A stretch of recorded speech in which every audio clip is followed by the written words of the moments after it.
Political realism is a significant theory of international relations.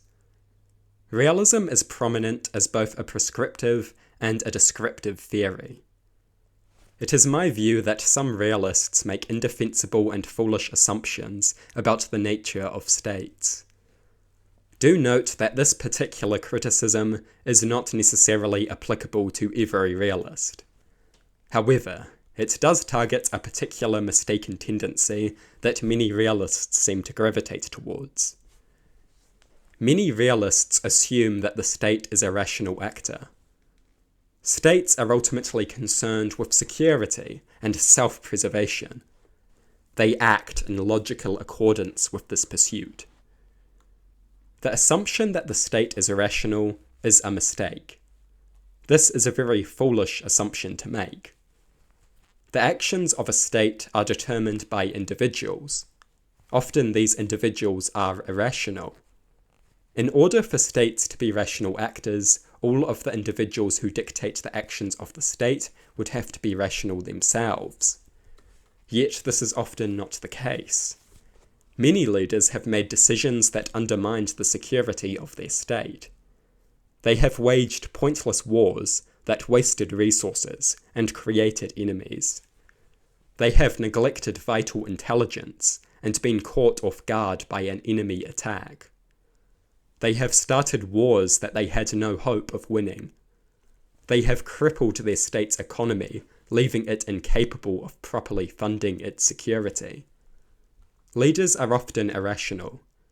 The actions of states are largely determined by their leaders. Therefore, the actions of states are often irrational. Never assume that states always act in their rational self-interest. This provides undue legitimacy to potential idiocy. States regularly engage in actions that lack any rational motive. They endanger their own security by starting conflicts that they may not win. They antagonize their own population and threaten their security from within.